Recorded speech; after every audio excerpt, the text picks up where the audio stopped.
put this here. That'll be better than I can look at it now. We're going to go through juice extraction. So what are the differences between a whole bunch? Some additions at pressing, types of presses, again, and what happens during pressing. So I'm going to go through that. I did also find, you asked yesterday about mechanical harvesting versus hand harvesting, and I found this study that I did in 2018, and I've got all the numbers and data from it. So it's not very long, it might take us 15 minutes. I don't think we'll do it today, but if we get a little time, I can go over that. So I'm talking about a whole bunch of pressing. And I got to change one thing on the slide right now, because there's something wrong with it right now.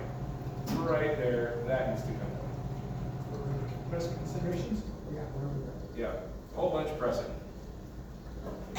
So I gotta change one thing, because a whole bunch of pressing will yield the lowest solids. So when you whole bunch press, the advantages, there's very little damage to the fruit. There's no phenolic content. You tend to get higher quality because you don't get any of those tannins and things. Disadvantages, it's hard to load because it's a big clunky thing. You just got to dump the fruit in. You can't use mechanics or mechanical things. I mean, you can, you just pick the bin up and dump it in, but it does make a little bit more of a challenge. And it really slows your throughput down. And in wineries, you find out in big wineries, the big thing. You know, almost all wine, and realize 80% of all wine, 90% of all wine made in the world is made in big factories. Very little of it is kind of this cute boutique stuff. That's what people want, but most wine's made in factories. And so when you've got grapes coming in and they're all ripe at the same time and you got to get them in your winery as fast as possible, you know, anything that slows down that process is hard. So a whole bunch pressing takes a lot longer, so it does tend to slow things down because not only do you have to press the grapes, but since they're all in whole bunches, you have to squish them once just to break them, squish them again to break them, squish them a third time to break them. Then by the fourth time you run in the press, you finally get juice out really good. And then you might need 5 or 6 cycles, and each cycle takes 45 minutes. So it takes you take multiple 3 to 4 hours to run a press cycle when you're whole bunch pressing. But if you do some sort of axial feed, you can put 4 times as much fruit in and your press cycle lasts 1 hour. So not only is it 4 times faster because you bring the fruit time 4 times as fast, your press cycles and everything are cut down by well over half. So it's a lot faster. Is that us? Yeah. No, that's me. That's my little winery. That was the school's winery. I think that bald one too. Yeah. When I was younger. I thought it was Eric in the boots. It's kind of funny, y'all run together.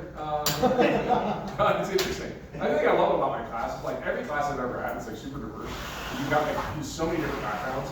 I remember one class I had a guy with a GED and I had other guys with PhDs and everything in between, like the whole thing.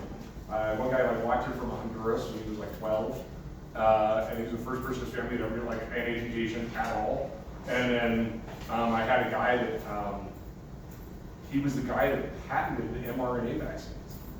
Oh wow! And it was really nice to have him in my class in 2020. And I find it funny that he never took it. Have you ever had politicians, crazy politicians in your class? Oh yeah. Yeah. They're crazy, huh? It's interesting. It depends. They're different. They're all different. Yeah, some are. No, it's interesting. They're a different breed. But yeah, my experience has always been above board. The things I like about them is they're always really good orators. So whenever there's class presentations and stuff, they do a really nice job with that.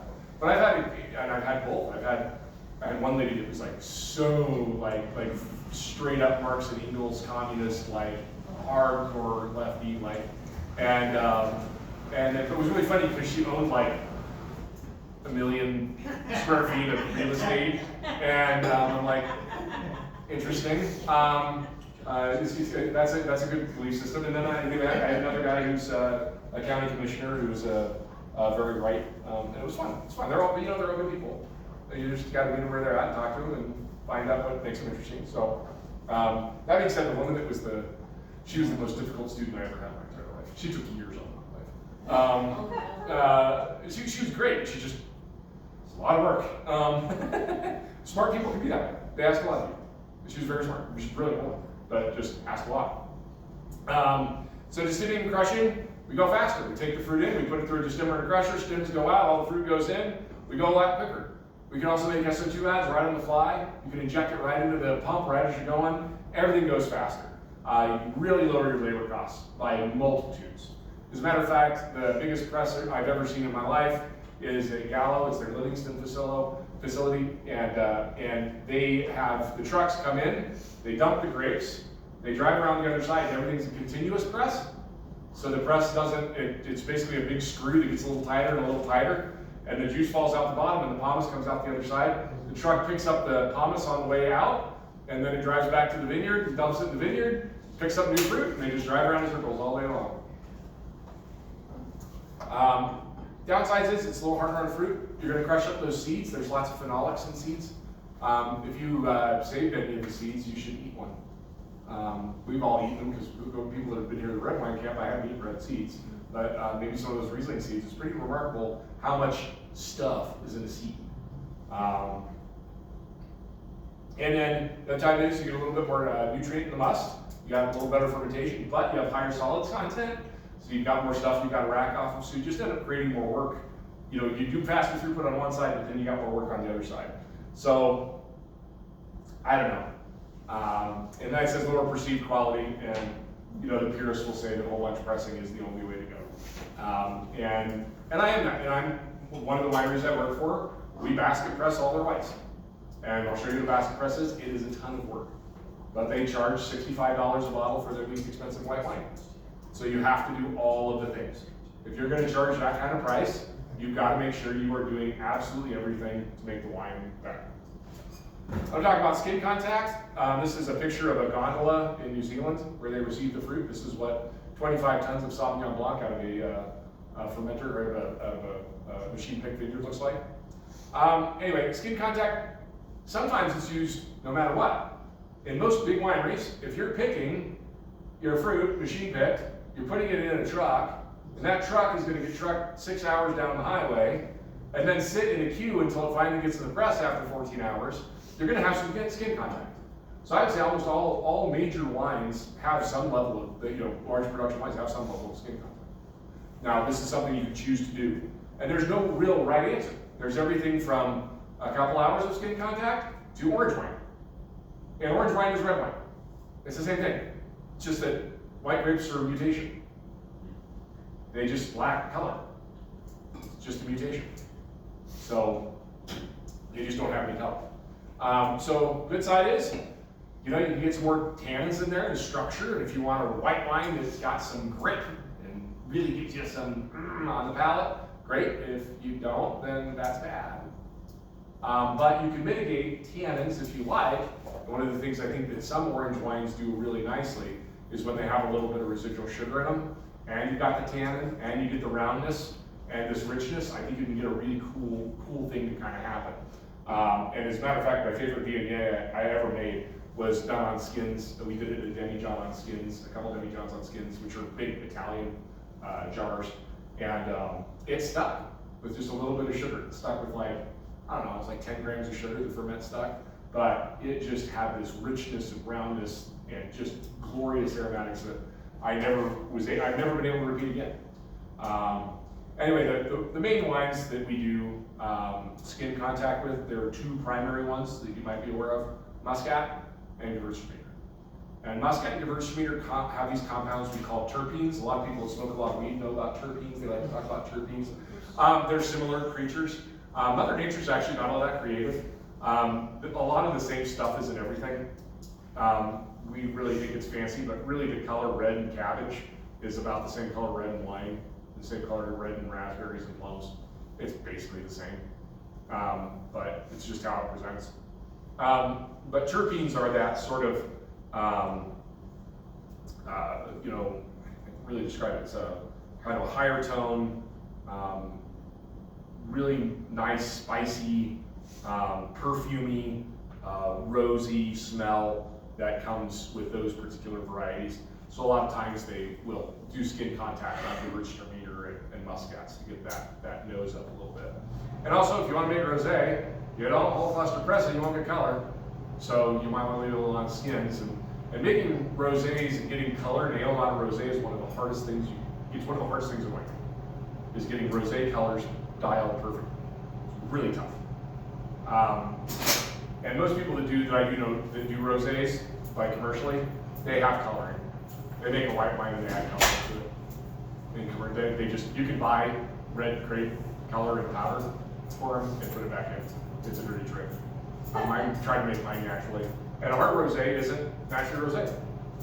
It's not. That pink didn't come from the fruit. We added a little bit of Petit Verdot to it. We added about a gallon of Petit Verdot to get the color to come out. Or some Malbec. One of the two. We should have wrote it down. What was the language one ago? I'm pretty sure it's PB. Yeah. Yeah, there's a little bit of. Yeah. So then we did a little PB to get the color. And so rosés are always funny because I had a woman in Walla Walla. She's a very famous winemaker, but she mainly makes whites and reds. But she does this really big project where they donate all the funds to like really special, unique causes. And so the first time she made the wine, she got all the fruit donated, and then she decided she didn't like the way it tasted. It was too grippy, so she added gelatin to it. And the gelatin, if you add gelatin to a white wine, it's a way we refine wines. It's a way we can pull protein. We can pull tannin out of wine with proteins. You inherently know this. If you ever drunk a red wine and it hit your palate and like you felt like it like dried it out? Yeah. Well, that's the tannin in the wine grabbing onto your tongue. And because your tongue's made out of protein. So if we put a protein source in the wine, we can grab tannin with protein. And we use a whole bunch of different proteins to find wine, but gelatin is one of them. We also can use the air bladder of a sturgeon fish. Whoever thought of that one, I don't know. It's called isinglass. It's what makes Guinness have its lovely moosey head. Also, we can use egg whites. You may have heard of egg white fining. As a matter of fact, in France, they have a lot of pastries that are based off of egg yolk because of all the egg whites that they use. On the red wines, they have a bunch of yolks left over, so they make I think they call them canellis or whatever. I think they're canellis or something like that. What are they? Canels, yeah. Those are all egg yolk based, and also that's where aiolis, mayos, all the egg yolk doesn't do something with them. So they figured out how to use it and make emulsifier. So that's where we use used everything back then, but egg whites always went to finding the wines. And then we can also use casein, which is skim milk. That's a fining agent. And these are all different protein sources. The only problem with gelatin is a very light protein and it floats. So she put it in the wine and she thought it had too much grip. But then when she put the gelatin in, it took all the color out. And her rosé turned white, and then it had a bunch of floaty, goopy stuff in it. And she's like, oh my God, how do I fix this? I'm like, well, you have to counterfine it. Because of course everybody knows this runs out there, that's right, comes out. You know, she's like, right, immediately, does my everybody. And she goes, what do you mean counterfine? So what do you have to add colloidal silica? So, and she's like, colloidal silica? I mean, again, these are things you don't need to know. But colloidal silica, it's sand, basically, that's stuck in suspension. But it hooks up to gelatin and helps it settle. So if you ever use gelatin in white wine, you have to use this second process. I don't expect you to remember any of this. It's totally okay to let it wash over you. It's just to illustrate. So then, wine's not protein stable. So we have to add some bentonite to get it protein stable. So then we get protein stable. And then it's not cold stable, because she didn't plan to cold stabilize it. So I'm like, the good news is we can now use this stuff, carboxymethyl cellulose. And carboxymethyl cellulose is basically cooked up paper that's turned into a pulp. It's like gum arabic. And you pour it in your wine and it makes it suddenly, voila, cold stable. And anyway, the reason I'm telling you all this is we get done and it's not a rosé anymore. And I was like, oh, she's like, oh my God, what am I gonna do to make a rosé? I'm like, you make a ton of Malbec. Just pour in a bucket of Malbec. She's like, I have ethics, I can't do that. And I'm like, you just added cow bones, sand that's been floated in liquid, you added clay from Wyoming, and then you added paper, and now you're worried about pouring a little bit of Malbec back into your Sangiovese rosé to get color. And I was just, it was always fascinating to me where winemakers draw their lines, things that they feel are wrong and not wrong. I just always think it's interesting what people will and won't do. Because like some people are so like, I'm a purist, I can't blend a little bit, like 1% Malbec into my Sage Basic, because that would be, you know, bad. But I'm like, but then, the whole point is, winemakers are fun. SO2, we talked about this. This is going to be fun to watch. To manage polyphenol oxidase. That's why we add it. SO2 is our friend. You're going to hear me use SO2 all the time. It is the best tool winemakers have at their disposal. And it's in everything. So don't go thinking wine is the odd duck out. It's in everything. And we also want to do, and I'm going to talk about this more in fermentation, but just setting the stage so that the bacteria, so that the yeast that we want can come take hold. So that's why we like SO2. And then also it helps settle down things a little bit. So the thing is that we have to decide how much SO2 we want to add to the crusher. Almost every winemaker adds 50 parts at the crusher. So there's a reason for that, is that basically if you're using potassium metabisulfite, which is what we use, you use 1 gram for every 10 liters you're going to end up with. So if you're going to bring in 1 ton of fruit, you add 60 grams to every ton. And so it's a really easy back of the napkin calculation. And somebody asked if I would do the calculation, so I'll show you it. For those of you that are, hopefully, let's see, if the first off, before I commit to that, to make sure I have a marker that works. Because it's amazing to be almost every college you go to, you go and none of the markers work. So,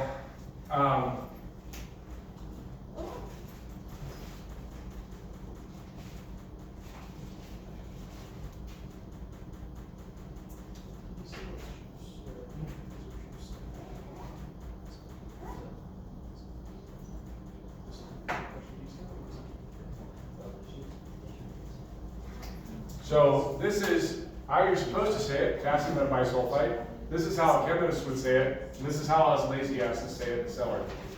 Potassium metabisulfite. Now, if you're in Australia, they call it this. It doesn't work so well here. They don't have the same term that we do. So if you're an Australian, somebody asks for some PMS, they need that. There are many things that I learned in Australia that we don't use here. The term fanny means something else entirely. Getting a root means something else entirely. And the last thing you want to do is be rooting around in your fanny pack. Just saying. I'll end there now. I digress. So, and the thing is that KMBS, all these, it's 57% SO2. The rest of it's potassium. The other 43%. Why that matters. So we have 1,000 liters of wine, juice, and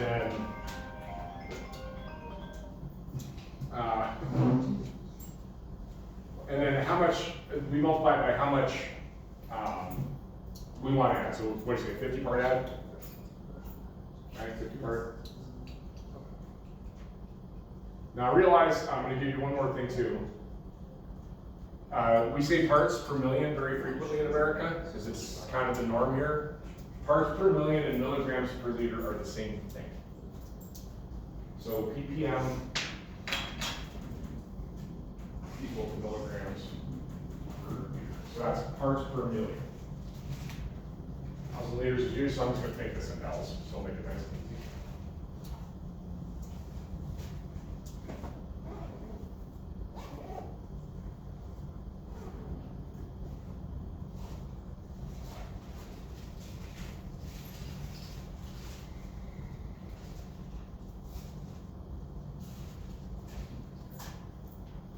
.57, 0.57, zero I'm getting there. Okay. Anybody want to plug and chug that? All you got to do is do 50 times 1,000, which is 5,000, then divided by 0.57. What is that, say 23%? K, potassium. Oh.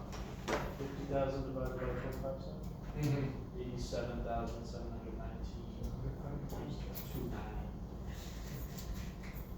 5,000 divided by 0.57? 50,000. 50,000 divided by, oh yeah, is what? 87,000. $719.29.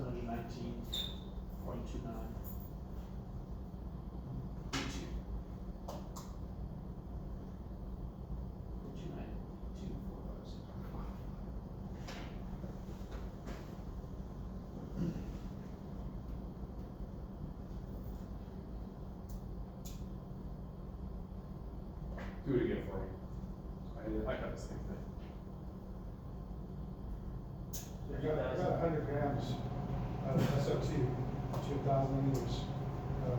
Yeah, about right. Well, okay. Do me another favor, just do 50,000 divided by 50, it's gonna be 1,000.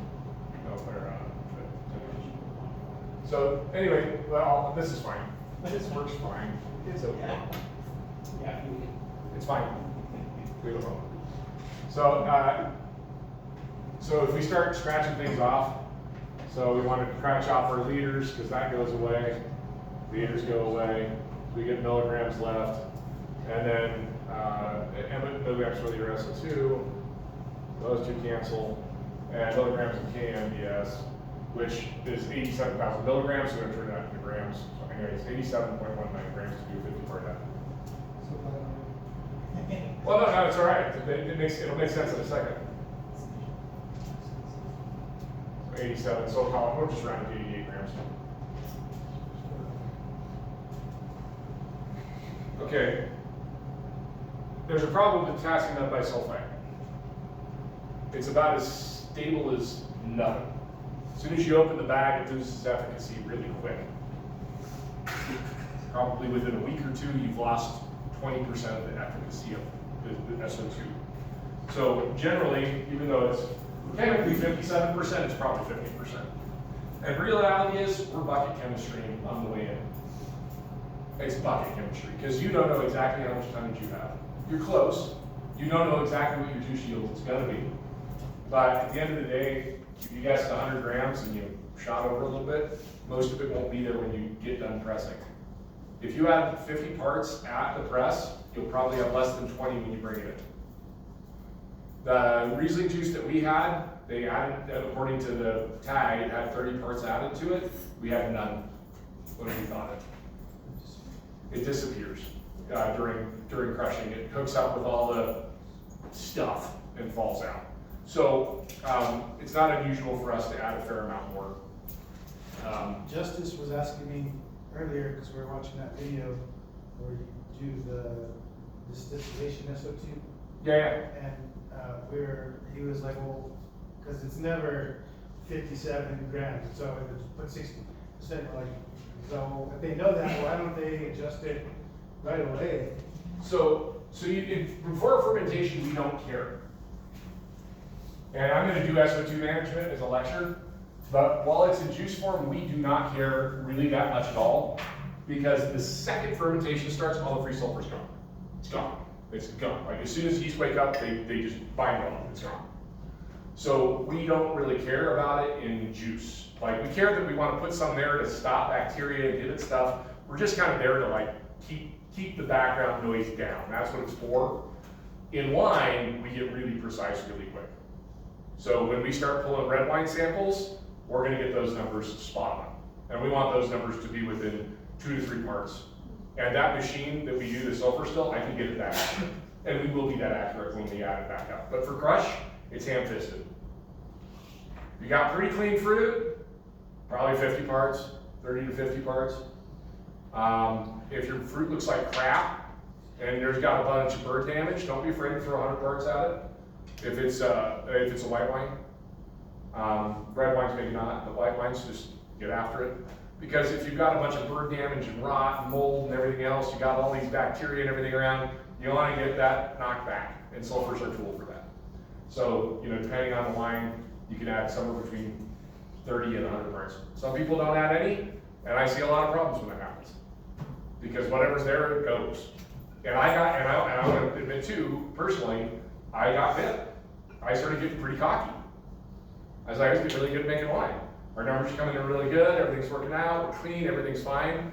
So I think it was around 2019, I started backing our sulfurs off on our whites, and then we had flash mallows. And things would flap through mallow, and we just have wines that were just fat, and our pHs were really high, and we got bit.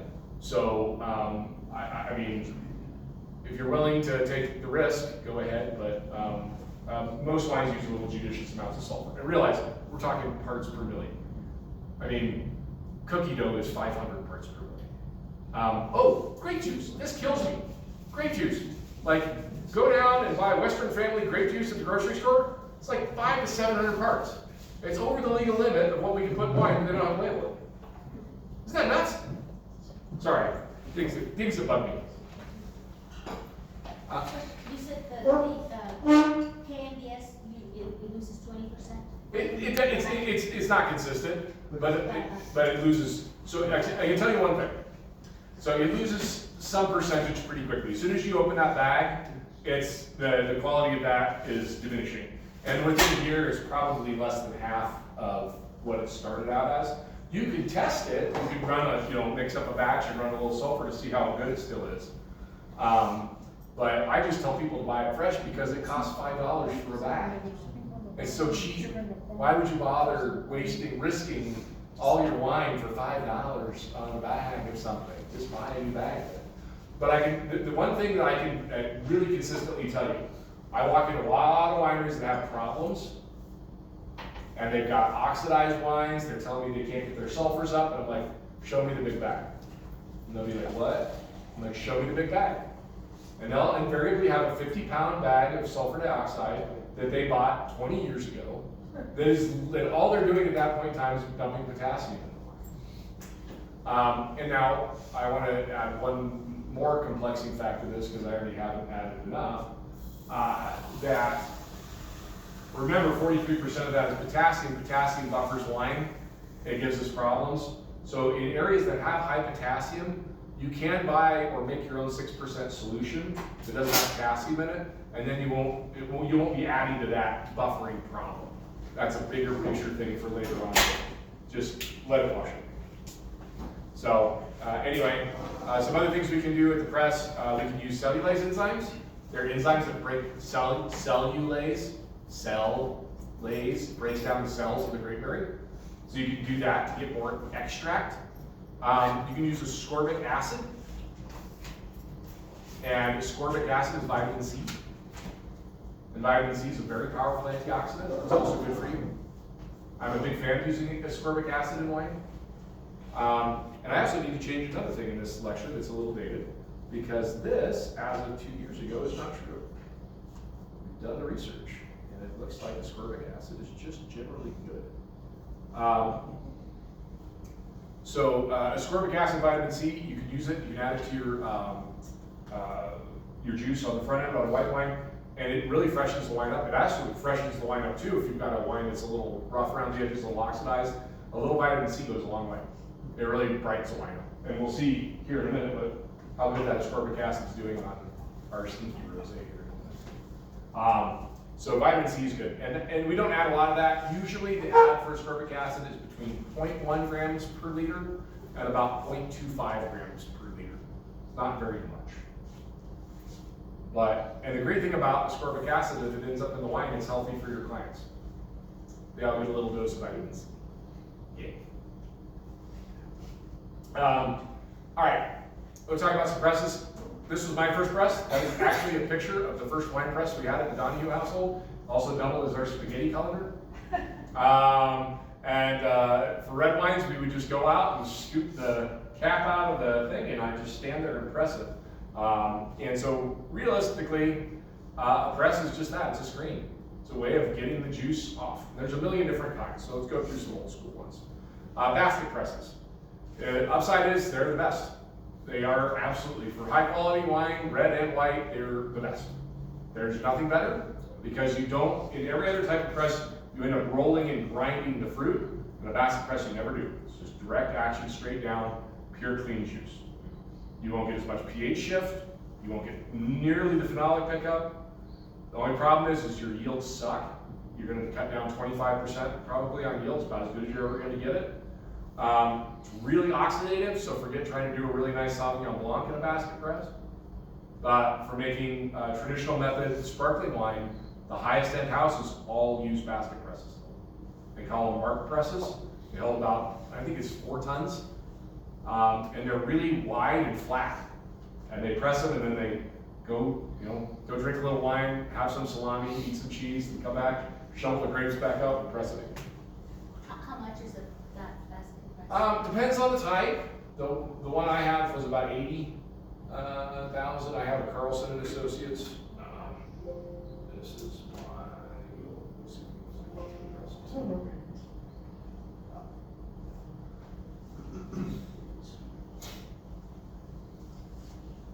oh, I am not connected to the interwebs.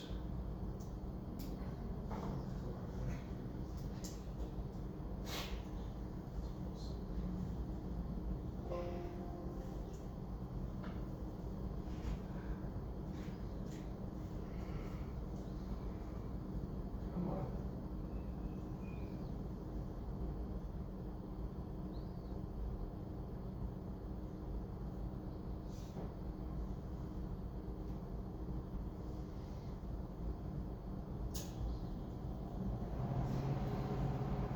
Oh, it won't let me do it because I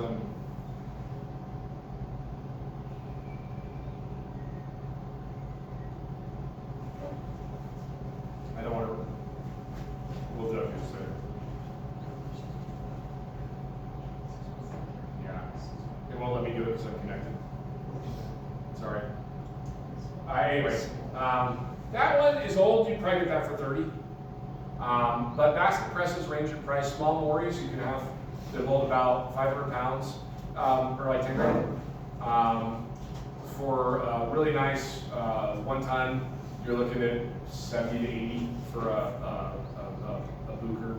And then the really big ones, run 200,000, which is what they have. They have 5 of those at Chateau Yquem, which is where they make the most expensive, highly prized white wine in the world. But they're good, and for red wine, they're also really nice because you can get really high quality red wines. I'm a big basket press fan, but if you are trying to make any volume of wine, no. Bad. Bladder presses, these are old school. They have a big rubber tube down the middle and they press out against the outside. That's their mechanism action. Upside is they yield more than basket presses. They're oxidative again, and then you also blow them up. If you don't load them right, you pop the bladders. And it always happens in the middle of vintage, and then you have to get a new one, and that's no fun. So the bladder presses have kind of moved more or less to the wayside. They're not that common anymore. Not a lot of people use them. They were pretty big up from the 1940s through about the 1990s, and then they were really replaced by a membrane press. And membrane presses are big cylindrical drums, and what they do is they have a canvas membrane that comes from one side, and it pushes up against some gutters, and the juice comes out the side. And they're lighter, they require less material, and because you can take that air membrane and suck it all the way back before you roll, you have very little chance of tearing and ripping those membranes as much. They last longer, and they also hold a lot more volume because you don't have this tube blocking up half the press. These are the ones I used in Indivan. The one up front, we could get about 75 tons in. We were doing about 1,400 tons a day. So we were doing New Mexico a day.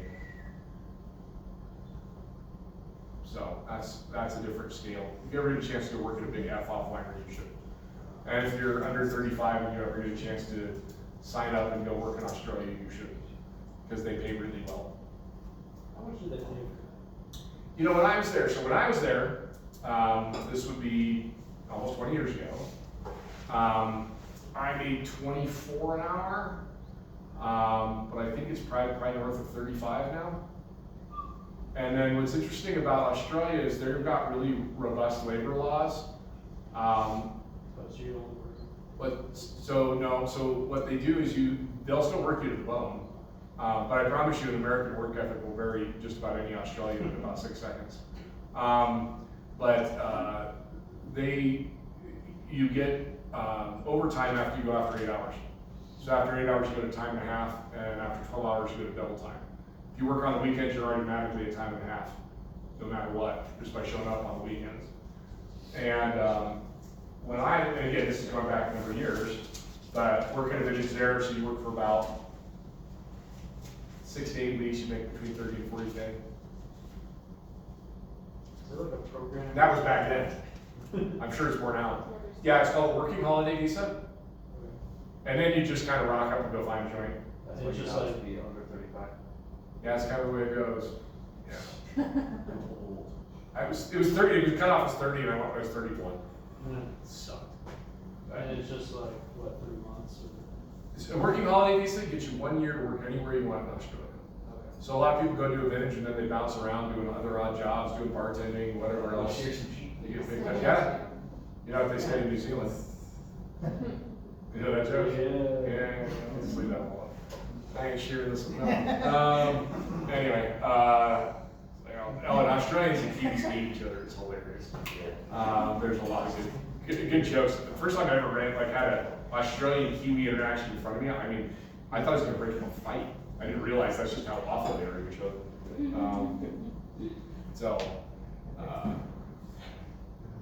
And then screw presses, this is what I was talking about at some of the bigger facilities, that they just grind it through. Full speed, this is the fastest way to go. Empties and fills immediately. It just does it, it dejuices in a matter of seconds. The filthiest press I've ever seen in my life was one of these. It was a winery called St. Julian Winery, and it's in Michigan. And the thing I remember most about that conversation is that the owner was really lamenting the invention of crack cocaine, because everybody on the street in Michigan was laying around with a bottle of wine in their hands. And then when the CIA decided to drop crack cocaine in the middle of inner cities to farm people for prisoners, but we'll just leave that alone, because that would be a conspiracy if it's totally true. I'll leave that alone though. They stopped drinking wine. And he was like, that was the worst thing that ever happened. This was crack. And I was like, this is the most bizarre conversation I think I've ever had. He was so just dead serious about it. But they make a lot of juice for Welch's. And those grapes don't dejuice really easily, so they boil them first before they press them. So since the juice is 200 degrees, it pasteurizes the press, they never clean it. So this press is just like, hasn't been cleaned in 10 years, and there's just fruit flies and junk everywhere in November, and they're just like, yeah, whatever, that's just how it is. I was like, wow, is that right? Yeah, the smell of the combination of fruit flies and the grape varieties. Concord? Concord, yeah. And I can think of the compound that it smells like methylenthrinolate, but I couldn't think of Concord. Yeah. I just noticed the word flotation keeps popping up on the thing. What does it mean? Okay. We're going to talk about juice colorification. So there's a lot of different ways to clear juice. So one way you're going to see happen, which is where they add some enzyme. And enzyme breaks down, we have pectinase. Anybody ever make jelly?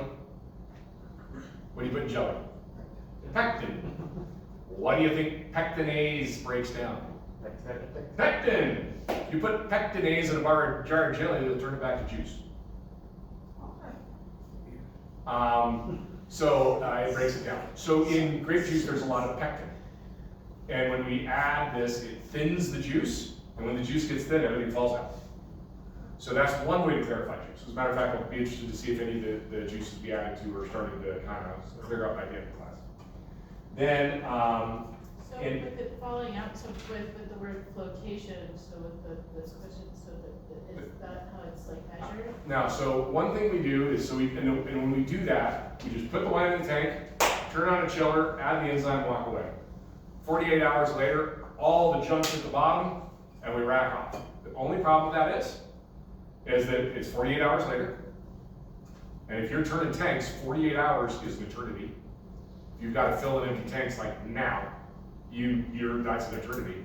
Secondly, if you're chilling down a few million liters or many hundreds of thousands of gallons of wine, the amount of energy it takes to do that is tremendous. And then the juice is cold. What do you got to do to the juice to be able to, then you got to warm it back up. So you're doing all of this thermodynamic stuff that really costs a huge amount of energy. And so in an ideal world, we want to stay away from that. So what flotation does is it's a way that you take wine and you put the pectinates in it, so you thin it. Then you put something in it called floatabend, it's bentonite that floats. And then you usually add gelatin to it. And has anybody ever made a mousse like when they're cooking? Like you go to those places that have little foams on stuff, or gelatins. Basically you make a gelatin whip. And you whip all the junk up, you inject it with usually nitrogen, and then all of the stuff hooks to the gelatin and floats to the top and makes a cake on top that's full of all of the dirt. And then there's clear juice on the bottom and you rack it off immediately. And flotation takes about an hour or two a tank. So you go from 48 hours down to mere hours, and you're doing it at room temp. So you're not heating and cooling. The other reason flotation is really cool is say you got some juice that's dirty and gross and got a bunch of bad stuff in it. You can throw the carbon in it. You can throw the fining agents in it. You can throw whatever you want in it and you can clean that juice completely. The only problem is you got this big old pile of foam you got to deal with afterwards. So that's why I was fully convinced on it until I found out how good centrifuges are getting. And now I'm kind of I'm a centrifuge junkie because you get all the benefits of, I'm gonna let Taylor. Hi. The door's locked. Thank you. Thanks. You get all the advantages of flotation without having temperature and everything else, but you get it done now. So I'm kind of turned into a centrifuge guy. We'll talk about these. So flotation is basically reverse settling? Yep. Yeah, instead of falling down, you float it up. And it's really weird. Then there's a lot of wineries that have continuous flotation. So they like flow the wine through. So on one side it comes in dirty, and by the time it gets out the other side it's clear, and then they just rack it off. And that's huge in Germany. Yeah. With using flotation, is there different types of tanks that are preferred for using it, such as the ones with like the bottom? Little, yeah. Like you can't just do it in like a. You can do just about anything. Okay, but you still have to deal with the foam. You still got to deal with the foam, and then you got and a lot of we'll talk. We're going to do juice clarification, but and here we are pressing, get juice out of the bottom press because you don't have any pictures of it, you don't know. So this is a really cool graph or a set of analysis right here. But what I think is really fun is, so let's just look at this one right here, and let's do our fresh. So this is fresh juice out of the press. And what I really want you to focus on right here is this number right here, the pH, 3.48. And then when we get to the press fraction, it's at 3.9. So our pH has gone from pretty nice Sauvignon Blanc to, oh dear, this is like Syrah. That's a high pH, and that would be a really gross wine. And then this is also that really cool, it illustrates that idea because of pH shift, because it was 3.48 pH when we came out. Then we chilled it overnight, and the pH went down a little bit because we're below that magic 3.6 number. But this one's at 3.9, and after we chilled it, it went up. pH went up. Yeah, it changed, and I'm going to go over why that happens, and I'll even do like an illustrative dance for you. It's pretty ridiculous, but it helps illustrate the issue. But we also get a big difference in our acidities. So our malic acids are quite a bit higher or about the same on the free runs. But then when we press, we get more malic. But look at all that. See, look at our tartaric acids. They just disappear after pressing, and that's that potassium interaction before it's cold. Then we got potassium in the tank, and it settles out. And so we had before we got it cold 1620, after 870, before potassium, and then it drops out more. So these are all those things. This multifactorial thing that's happening. We have tartaric acid interacting with potassium during the pressing, and that is going to impact our pH and our microbiological stability in the long run. So we kind of cool. You can look this over. I'll put this up on the drive for you. I think it's already up there actually. But here's the graph. I think this makes it a little bit more clear. So this is our free run. This is our free run after we got it cold. So a lot of times we talk about cold stability in wine, and that it's happening, that this precipitation is happening after it's wine. No, it's happening the second it's grape juice. That's already happening up front. And then look at this one, the press fraction, and then afterwards, there's just no tartaric acid left. There's literally none. So could you fix this juice? The answer is yes. We would use some of the fining agents you're using today. That carbon would do wonders to strip out the bad phenolics. And then you know what? Acid comes in bags. Look at that. We'd add tartaric acid. Or malic. Or citric. But probably, those are all legal. But generally tartaric, because we like tartaric acid because it's the strongest of the acids that we have. It's the best at lowering pH. Is there a rule of thumb for grams to liters of wine to be the pH? No, there's not. There's not, unfortunately, because it's logarithmic. So like each increment, you got to bring it down to more, and then every wine's uniquely buffered. But if you wanted a good, like, ham-fisted 1 gram, will bring it down about 0.1 points. It's more effective if you're at 4.0. It's usually more effective, but as soon as you get down to 3.6, you might have to add a little bit more. The right answer to that question is you trial it. Yeah. You just get a bucket, you put a gram in, you stir it, measure the pH, and then, hell, if we have time, we'll do it after class. I'll do a trial with you. We'll go see how much it takes to bring the pH down in a Riesling. Let's do a liter and just do it. It's easy to do, yeah. So if you're adding in the ascorbic acid, would that go at the same rate, or would the Ascorbic acid doesn't have much effect on pH. it doesn't have as much as the tartaric? Not at all, but it's there mainly as an antioxidant. Okay. It will move the pH a little bit, but it's But not enough, and it's a small add, and it's not a very strong acid. and also too, with the tartaric acid, would you adjust the amounts based on the amount of potassium that's in it? You could.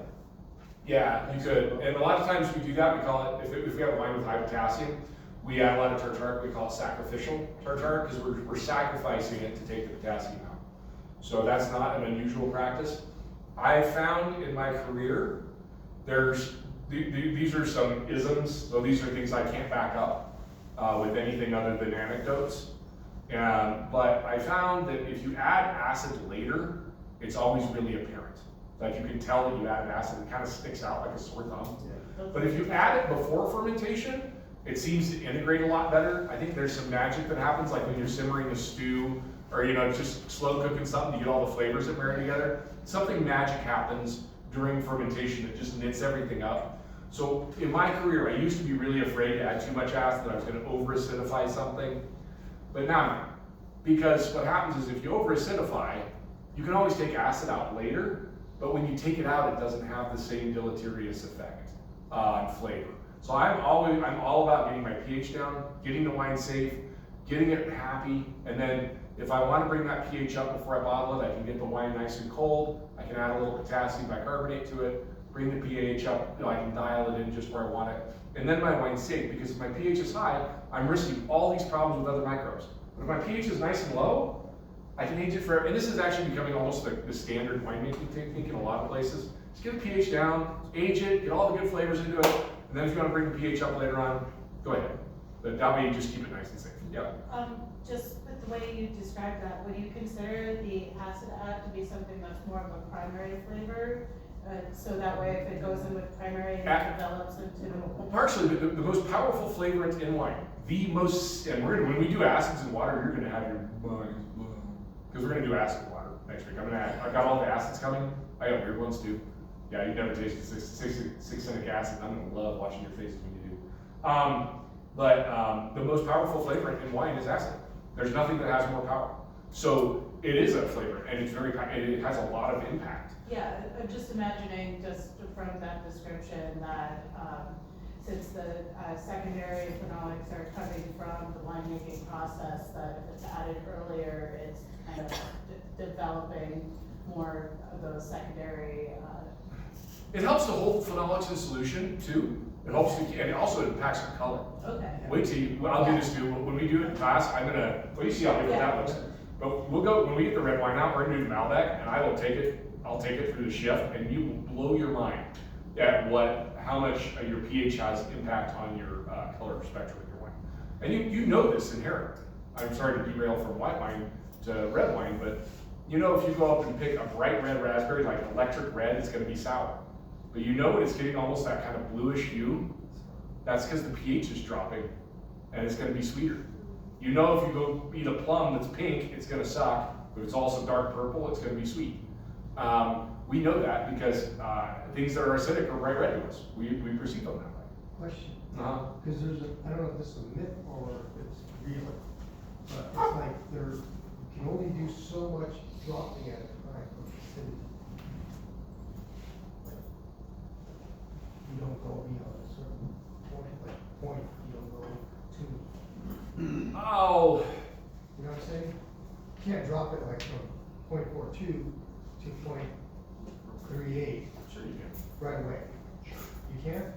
Because that was one of the things that was taught, you kind of have to step. There's some rumors about that because you don't know how, because you got the potassium interactions and all the other stuff's got to happen, so you could do a couple step downs, or else you just hopper it and see what happens. Do a trial and see if you get there. I mean, it's always a good idea to do things incrementally if you have time, and if you do, fine. But sometimes you don't, so you Just do it, yeah. I would rather risk doing it Too far. and then having to bring it back than otherwise. okay. Yeah. Because that was something that. We were taught that early on because you're right. Here's the deal. There's a lot of things that are true in science that this is how you should do it because, if you do this, then this happens, then you allow that reaction to happen, then this happens, this. Yeah, that's great, but you also have to make wine. Ideally we would all get 6 hours of exercise a day, eat completely organic food, and get 2 hours of massage every afternoon, and then follow up with yoga before bed. That would be the ideal. But try and do that. Yeah. Good luck. Yeah, I've had a lot of fights with my brother about it.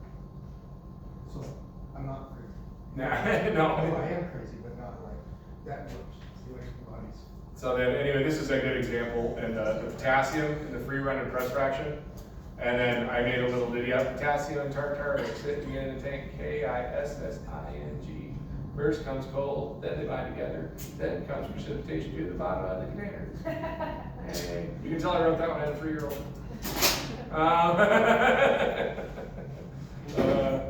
Anyway, so, and this is that dark magic of pH, is that you see the one that, the free run, pH is high, then it got cold, we lost acid, but the pH came down. The other one, pH is high, we lost acid, and it went up. Which is crazy. It's because the species of acid changes. Because tartaric acid has different personalities, has 3 of them in one. And so you take out some of the different personalities. So you take out the personalities that are willing to donate protons at the high end, whereas at the low end you take out the ones that have already donated. Then we saw that during press fraction, the malic acid got quite a bit higher, because that was where the acid's right against the pedestal, so we're pressing the hell out of it, we're getting more malic acid. But that doesn't change a whole lot before and after, because it doesn't have any impact on potassium. Anyway, conclusion, why might you make the press? Choose your adventure, and you always do your best, and